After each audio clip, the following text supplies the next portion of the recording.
And I want to start by congratulating my friend, the member for Leeds South West and Morley, for securing this debate, and to thank all members who have participated. First and foremost, I want to thank, through him, his constituents.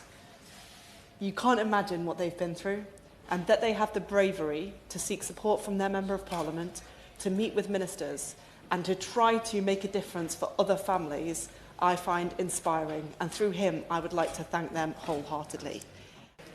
Thank you. I beg to move that this House has considered government support for environmental health inspections of funeral premises. It's a pleasure to serve under your chairship, Sir Roger. At the outset, I will say that we must keep firmly in mind the needs of grieving families, people who, in their most vulnerable moments, deserve dignity, clarity, and the reassurance that they can trust that their loved ones' remains are being cared for. On that point, of course. And I think the honourable, my honourable friend for giving way. In my constituency in Mansfield, a grieving family contacted me last year. They advised that their deceased father, who'd been left in the care of a local funeral home, had, and I quote, been stored in such a way that his body had decomposed to the extent that it was covered in maggots. By the time the body was sent to the coroner, and this was reported to the family by the coroner, I understand that the funeral home was not regulated, and I wonder if he agrees with me that the case in my constituency highlights the case for further regulation and a more rigorous inspection regime for those who work in this industry. I thank him for his intervention, and I absolutely agree with him. There have been too many cases in recent memory where people have not been cared for with the dignity that they deserved. Now, this topic first came to my attention, Sir Roger, when my constituents, Cody and Liam Townend, contacted me along with another mum, Zoe Ward. They had both lost babies in different circumstances, and they both went to the same funeral director and an organisation called Florrie's Army.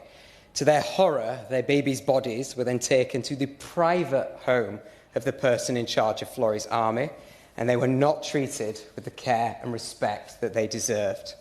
I'll not repeat the shocking details here, but the BBC report can be found online. Now, Cody and Zoe asked what I could do to help, because although it was reported to the police found nothing actionable. Of course. Can I thank the honourable member? I'd like to thank him for having this urgent debate, or whatever categorisation this falls under. And I know he's deeply passionate about the work that we do, the shared work that we do under the APPG for funerals, coroners and bereavement. We've learnt about some of the cases which he describes.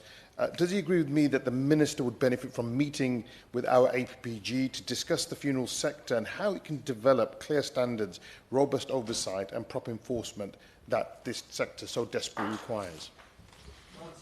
I thank him for his intervention, and I concur. The Minister is very welcome to come to our APPG. Of course. First of all, commend the Honourable Gentleman for bringing this forward. Always trying to be helpful, Sir Roger, in relation to what we do in Northern Ireland. It's often important that funeral service premises are sensitive, and they must be treated with care when dealing with the death of loved ones. For Northern Ireland, funeral premises operate with general health and safety frameworks within a dedicated inspection programme.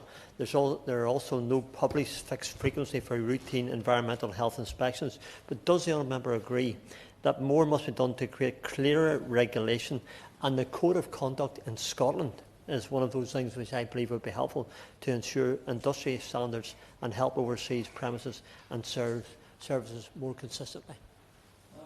I thank him for his intervention, and he's right to point out the example of Scotland, which I would encourage the Minister to consider as well. And as I'll come on to, everything that he set out there is something that I do think the government should consider. Now, this is about a fundamental issue. It's one that many of us do find difficult to talk about: death. The treatment and dignity of our dead is not a typical dinner-time conversation. And those who have experienced bereavement, which is most of us, know how complicated and emotionally overwhelming it can be.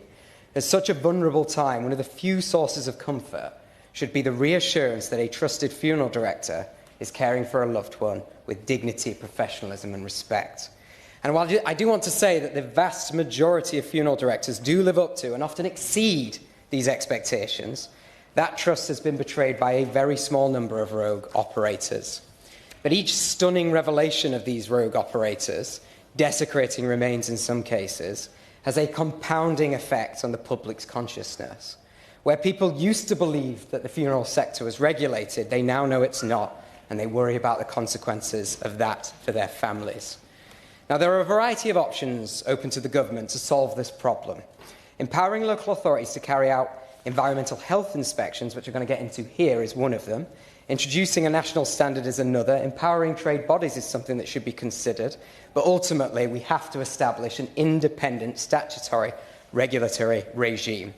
I do want to be clear, though, inaction is not one of the options that we should consider.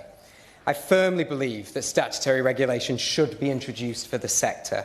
However, this is going to take time and primary legislation to achieve. So we need to consider our options for that and what can take place in the interim. Now, on environmental health inspections, this is one option that could either act as a stopgap before full regulation or become the statutory regime itself, or both. But there are differing opinions on this. Now, I've spoken with representatives within the funeral service industry, including the two largest trade bodies, the National Association of Funeral Directors, NAFD as I'll refer to them from now on, the National Society of Allied and Independent Funeral Directors too, and they're called SAFE. I've also had discussions with the Co-op Funeral Care. I visited their premises in Leeds, and I'm also very pleased to serve on the Vice Chair of the APPG for the Funerals, Coroners and Bereavement, which brings together so many organisations from across the sector, as the Honourable Gentleman said in his intervention. Now, every person, every operator I have spoken to is appalled by the cases that they have seen. They know how vital public confidence is to their profession. They want the reassurance that a statutory regime will come into place, although views definitely differ on what it should look like. Now, environmental health inspections could help build some of this trust back, but only if there is a unified national standard that funeral premises must adhere to. But it's precisely what we don't have right now. There is no statutory inspection regime in relation to the services provided by funeral directors. My constituent, Cody, she put it best when she said it's harder to set up a burger van than it is a funeral home. And shockingly, she is right. She is right about that. There are no routine checks or minimum standards outside of the trade bodies.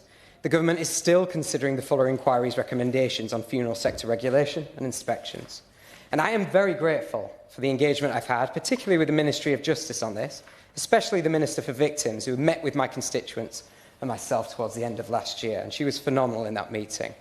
But I just want to take the opportunity to ask the Minister present today, what assessment has her department made of the Fuller Inquiry's recommendation to establish a statutory regulatory regime for funeral directors in England? I appreciate it was a question for the Department of Health and Social Care, but given that it affects her department too, I'd hope she'd have a view on that. Now, this question does matter because of the steps the government has taken in the past. In May 2024, the Ministry of Justice and the then Department for Levelling Up wrote to all councils in England, strongly encouraging local authorities to inspect funeral premises. The letter said that this was to reassure the public that the sector as a whole is safe.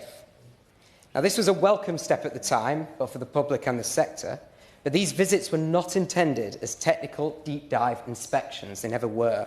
They were conducted in order to check whether everything was generally in order. Now, the NAFD supported these visits and encouraged their members to cooperate and demonstrate the high standards required of them. They advised the environmental health officers, the EHOs, on good practice and hosted webinars to prepare for their visits. But most of these EHOs had limited experience of visiting funeral premises. It's also unclear the extent to which local authorities actually communicated their findings back to the Ministry of Justice and the Ministry of Housing, Communities and Local Government. So can I ask the Minister, has the department collated the information collected through the 2024 inspections? And if so, will the department use this information to inform any position they might take in relation to funeral sector regulation? It is, in my view, concerning that these inspections did fail to identify the problems that came to light when my constituents needed help. Leeds City Council did participate in the inspections, but to my knowledge, they didn't identify or inspect Florries Army as a provider of concern at the time. This also highlights a wider point. There is scope for environmental health inspections to be carried out by local authorities and those EHOs, but I think this would probably be best suited as a short-term interim option and must not act as a shield against wider regulation of the funeral industry. Whilst environmental health officers may not have the relevant sector-specific experience, I will say that they do have the skills in elements that overlap, such as infection prevention, premises hygiene and safety. The benefit of utilising EHOs is such that a move to expand their remit wouldn't necessarily require primary legislation in the short term. It's the quickest route towards ensuring some sort of government-backed regular inspection regime. But the issue of national standards would still be outstanding. Yeah, of course. Speech. Indeed, we need regulation, and one story of mismanagement of a loved one is one too many. But would the member agree with me, the honourable member agree with me, that in certain faith communities in particular, the expediency of with which they wish to bury their loved ones, especially in the Jewish community and the Muslim community, must be taken into consideration within that regulation? I thank him for his intervention, and I could not agree more. Any regulatory regime introduced nationally needs to take account of how different faiths, different cultures bury their dead. It has to. Now, in order for environmental health officers to conduct their work properly, they would probably need the backing of the LGA, the Local Government Association. But they have indicated in comments to the BBC recently that they would prefer that the Ministry of Justice take on responsibility for a national scheme rather than leaving the responsibilities at a local level. In light of this, it would appear that the LGA has no desire to take responsibility for inspections on a permanent basis. So can I just simply ask the Minister, does she agree with the LGA's position on that? Now, this brings me to the other options available. Now, both the NAFD and SAFE require their members to undergo inspections, but they have no enforcement powers and there's no requirement for a member to register with them as trade bodies, although about 80% of the sector's players do. They can expel a member, of course, but they can't stop them from operating. That is the gap that, in time, statutory regulation must fill. Now, there's a strong argument for backing these trade bodies themselves in relation to inspections. They have the respect of the industry, and with government support and the possibility of placing their inspection regime on a statutory footing, they could play a central role within any future regulatory system. The government may consider advising consumers as well to use funeral directors who are only members of the NAFD and SAFE to add an extra layer of protection. Furthermore, although this falls under a different department, it falls under the Department of Health and Social Care, it would be remiss of me not to briefly mention the Human Tissue Authority. Expanding the role of the HTA so that it becomes a regulator of the sector is clearly another option. The HTA has considerable experience and expertise, and extending its remit may be more time efficient than establishing an entirely new independent regulator from scratch. But where does this all leave us today? In the medium to long term, the inspection of funeral premises undoubtedly needs to come through a statutory regulatory regime and a national standard. That is what the Fuller inquiry recommended. It's what the majority of the public would back. And more importantly to me, it's what my constituents would want. But in the short term, the government must move at pace and come to a decision that can reassure the public and maintain confidence in the funeral sector. This may mean utilising local authorities or using the existing capacity of trade bodies to bridge the gap before regulation in the way I have described during this speech. Now, I do not have all the answers to this, but I do believe that any conversation must include the families and the victims of these horrific crimes. And I use that word crime, even though my constituents found nothing actionable when they contacted the police, because it was abhorrent what happened to them. They have borne the greatest burdens, and any proposal must work for them. I'd like to acknowledge the tireless work of members from across the House, on both sides, particularly my honourable friend, the member for Kingston upon Hull West, and Halton Price, who has worked relentlessly on behalf of her constituents, ensuring that the voices of the bereaved remain at the centre of every discussion about this. Action must be taken as soon as reasonably possible, both to reassure the public and to recognise the good work of those who operate within the profession and the funeral industry. As everyone in this House knows, introducing primary legislation can take a lot of time. And if we cannot act quickly, we need to consider every non-legislative solution outside of full statutory regulation. So to finish, Chair, can the Minister confirm what assessment her department has made of the need for environmental health inspections of funeral premises? Can the Minister confirm what conversations, if any, have taken place with the Ministry of Justice, the Department for Health and Social Care, the Department for Business and Trade, with her department on statutory regulation of the funeral sector? Can the Minister confirm whether MHCLG, through local authorities, will be supporting environmental health inspections at any point now or in the future? And will the Minister commit to wider engagement with the funeral sector ahead of any proposed implementation of any kind of inspection? Families deserve dignity, transparency and peace of mind. The sector deserves government support in reassuring these families. And Cody, Zoe and Liam and all the affected families deserve the peace of mind that what happened to them will never happen to anyone ever again. Thank you. And I want to start by congratulating my friend, the member for Leeds South West and Morley, for securing this debate, and to thank all members who have participated. First and foremost, I want to thank, through him, his constituents. You can't imagine what they've been through, and that they have the bravery to seek support from their Member of Parliament, to meet with ministers, and to try to make a difference for other families, I find inspiring. And through him, I would like to thank them wholeheartedly. And thank wholeheartedly all of those people around the country who have experienced some of the horrendous things that members have discussed this afternoon, including my friend for Mansfield and others, to thank their constituents for doing likewise. Because, Sir Roger, the loss of a loved one is one of the most difficult things to go through in life. All of us will experience it at some point.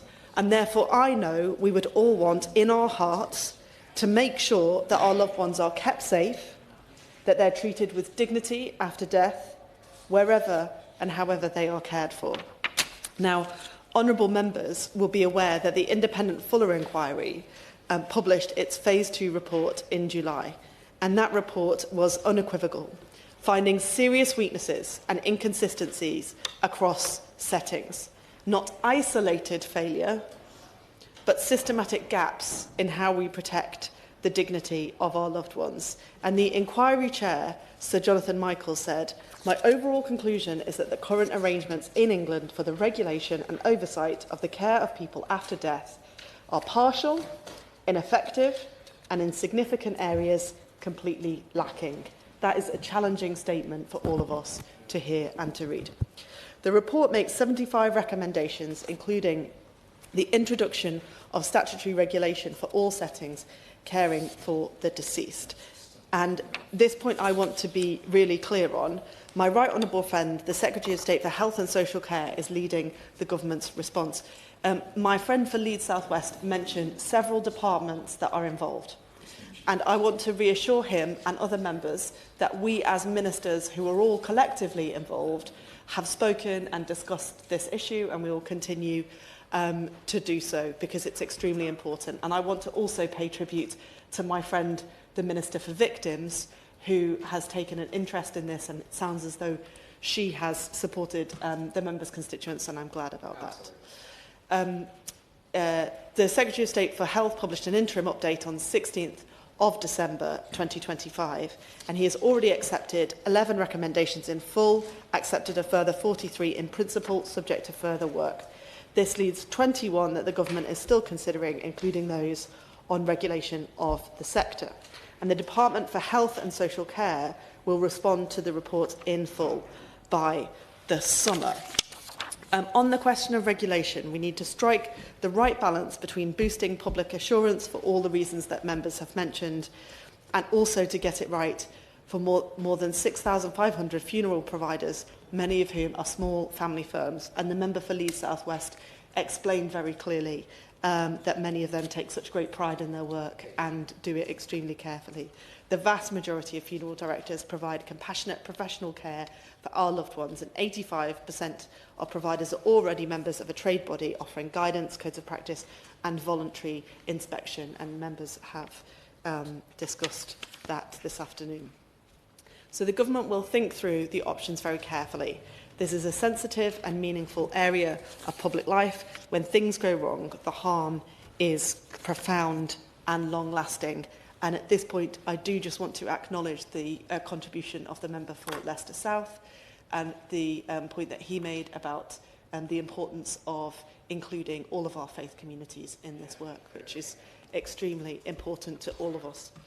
In December, my honourable friend, the Minister for Health and Social Care, informed the House that he is working closely with the NHS, local authorities, the Human Tissue Authority and their Care Quality Commission and other partners to examine how robust and consistent standards can be applied across all settings.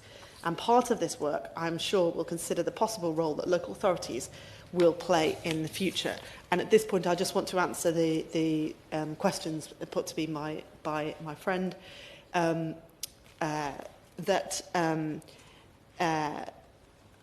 a Minister for Local Government, I am a huge supporter of local authorities. They deliver essential services up and down the country every day. Their hard-working staff do a brilliant job serving their communities, often in very, very difficult circumstances. They're independent of government, directly elected by their community, and they often take very difficult decisions every single day.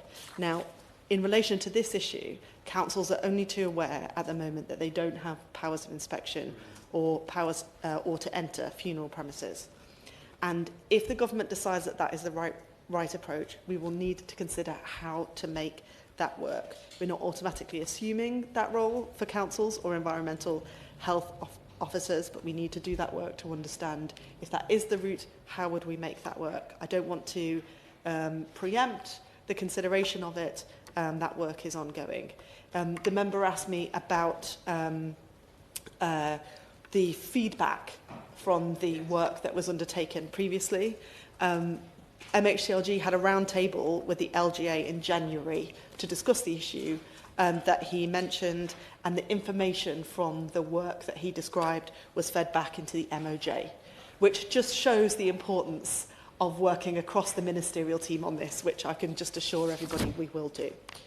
As mentioned, the Secretary of State for Health has promised a response to all of the inquiry's recommendations by the summer, and with regards to the APPG, I will ask the Health Minister to meet with the all-party parliamentary group because he will know better the right moments in time to do that, given the forthcoming response.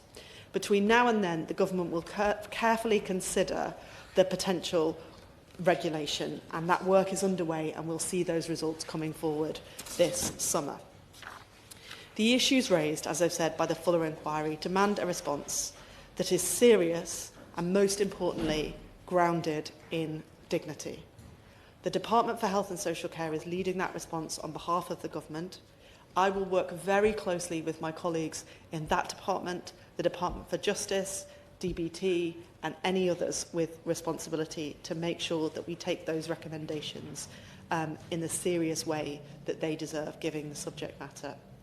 We want to make sure that the care of the deceased is treated with the seriousness, respect and humanity it deserves, and I pay sincere tribute to the member for Leeds South West and Morley for the work that he has done to make sure this issue is progressed.